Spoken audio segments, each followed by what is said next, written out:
Assalamualaikum. Saya Mila Rosyanika, seorang istri dan ibu dari 2 orang putri. Sebelum menikah, saya terbiasa membiayai sekolah dan kuliah saya sendiri.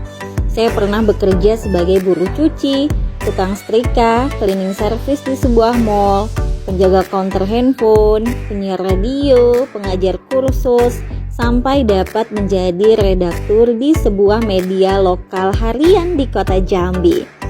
Saat telah menyelesaikan program kuliah sarjana, saya yang bercita-cita ingin kerja di sebuah kota besar ini, langsung melanjutkan kuliah pasca sarjana sambil mengajar di sekolah swasta dan universitas negeri. Sembari menyelesaikan pendidikan dan menunggu untuk mendapatkan panggilan kerja di gedung-gedung tinggi Jakarta, saya melaksanakan kegiatan saya sehari-hari. Namun saat semester 3 di kampus pasca sarjana, saya bertemu jodoh saya, seorang laki-laki pilihan saya yang saat itu baru saja lolos menjadi pegawai negeri sipil di kantor Komisi Pemilihan Umum Kabupaten Sarolangun.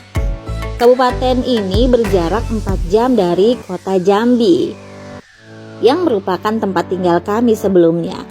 Setelah berhasil menyelesaikan tesis, qadarullah saya hamil dan wisuda di tahun yang sama, tahun 2013. Jadi saya kubur impian saya dalam-dalam untuk dapat bekerja di kota besar. Sempat menjalani LDR, akhirnya saya memutuskan ikut suami ke kabupaten tempat pengabdiannya dan mengundurkan diri dari pekerjaan-pekerjaan saya sebelumnya di kota. Nah, di kabupaten inilah saya memulai hidup dan karir saya yang baru.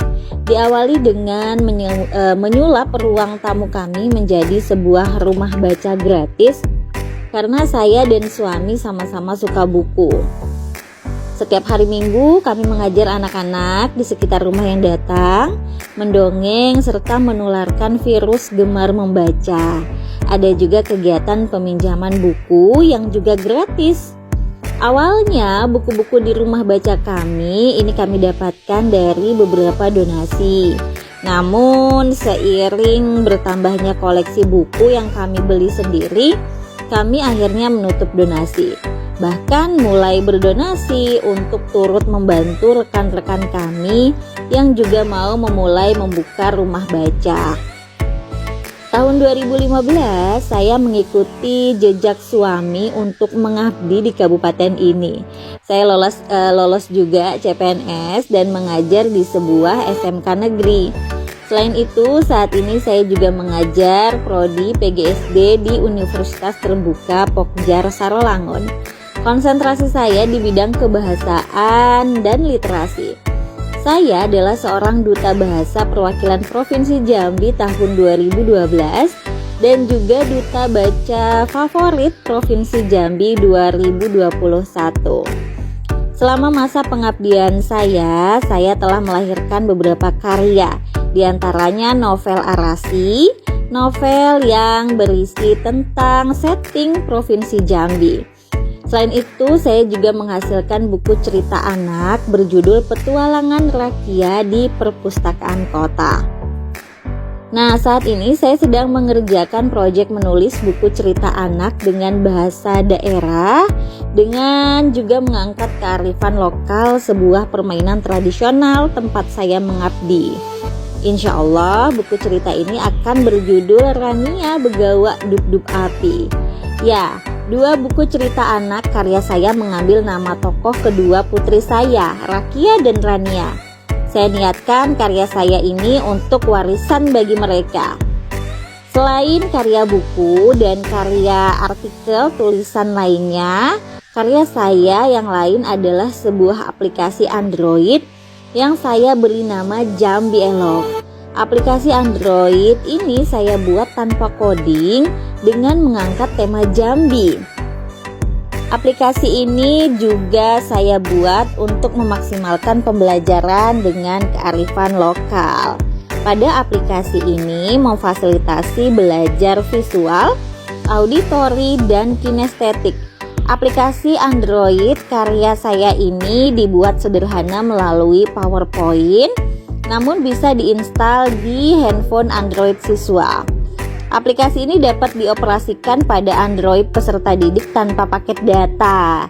Jadi tanpa perlu khawatir dioperasikan untuk di daerah kami yang sinyalnya masih kurang stabil.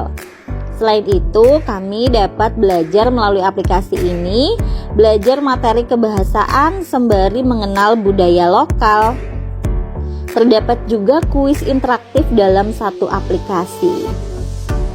Oh ya, saya juga kerap diundang menjadi narasumber pada beberapa program pemerintah dan mendapatkan hadiah serta honorium yang lumayan. Penghasilan saya dari lomba dan proyek sampingan ini semuanya saya donasikan, termasuk hadiah 1 unit laptop dari Kemendikbud senilai lumayan ya, yang saya donasikan ke guru honorer berdedikasi sebagai bentuk penghargaan saya pada pendidik yang masih belum diangkat sebagai ASN.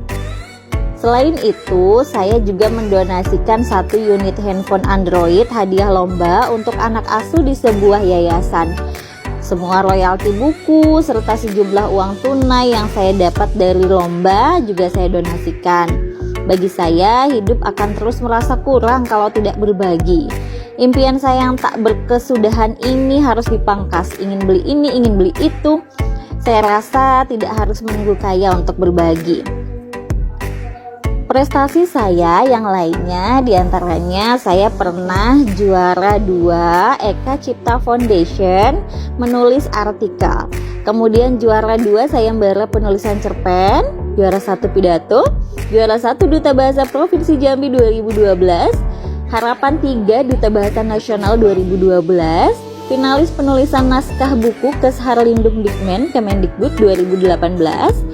Saya juga instruktur pembelajaran sastra digital Badan Bahasa Kemendikbud 2020, juara Harapan 3 Lomba Vlog Puspeka Kemendikbud 2020, juara favorit Duta Baca Provinsi Jambi 2021, pendidik inspiratif terbaik penerima apresiasi GTK Kemendikbudristek 2022, serta penerima penghargaan ASN Inspiratif oleh Gubernur Provinsi Jambi dalam rangka Hari Pendidikan Nasional tahun 2023. Saya dan suami begitu ingin mengunjungi Baitullah. Jadi pada 2021 kami sudah berhasil mengumpulkan tabungan dari hasil pengabdian kami untuk menyetor haji reguler. Namun sayangnya masa tunggunya sampai 20 tahun lebih untuk mendapatkan kuota. Tapi ya sudahlah, kami niatkan pengeluaran yang cukup besar dalam rumah tangga kami ini untuk setoran ibadah. Semoga dengan itu Allah ridho. Kami sekarang sedang dalam proses menabung umroh, tapi kebutuhannya datang dan pergi. Semoga tercapai suatu hari nanti. Saya dan suami juga sangat aware untuk menjauhi riba. Semua SK PNS kami simpan baik-baik di rumah. Tidak ada yang digadaikan ke bank. Kami hidup apa adanya dari gaji kami sebagai abdi negara, tanpa punya hutang, cicilan, apalagi riba. Doakan istiqomah ya. Kami percaya mimpi-mimpi dan aset memang sangat penting di usia pernikahan kami tahun ke-10 ini. Tapi semua insya Allah bisa diwujudkan pelan-pelan saja. Saya dan suami percaya bahwa bersama lebih bermakna adalah ketika kami saling mendukung saat jatuh dan saling support untuk mewujudkan mimpi kami tanpa melanggar aturannya. Insya Allah, semangat selalu.